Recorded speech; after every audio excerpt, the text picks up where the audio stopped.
A magic show is about misdirection, that which is seen and that which isn't seen. Just like the title of the essay by Frederic Bastiat, the 19th century French political economist, but in a slightly different direction.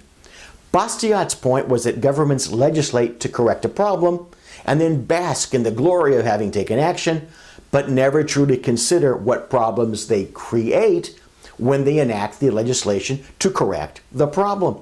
In other words, they act based on what is seen, the initial problem and the easily seen solution, but do not even pause to consider the potential damage that their action will later cause.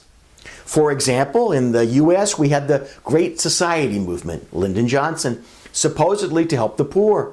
One of the prime programs was public housing, which in actuality deserves significant blame for having created an almost permanent underclass, which is dependent upon public housing and other government programs. The Great Society programs and the slice of help that they provided to then current beneficiaries was, quote, that which is seen. Unfortunately, the negative impacts, that which isn't seen, were never even taken into account and never even considered. In part, we can blame this on the short lifespan of term of office. I'll be out of office and retired in the Bahamas before the shit hits the fan. In part, we can blame this on the immunity from liability for negligence that we've given to politicians and to bureaucrats.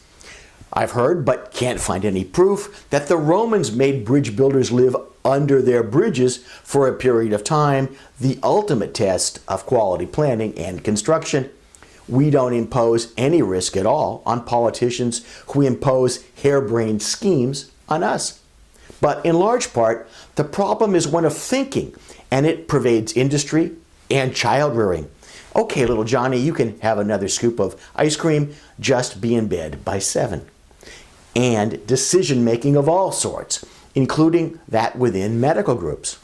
There are many methods by which a medical group can make decisions.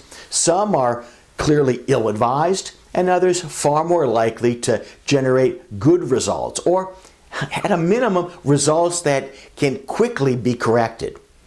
But any decision-making method must be governed by a decision-making process. What is considered in making the decision?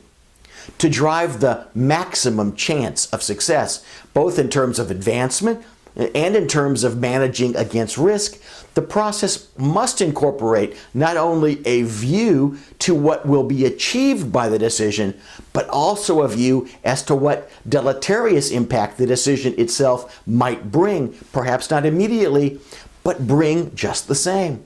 Think plus and minus. Think positive and negative. Think that which is seen and that which isn't seen. For complimentary resources, including articles and our monthly newsletter, The Advisory E-Alert, visit advisorylawgroup.com.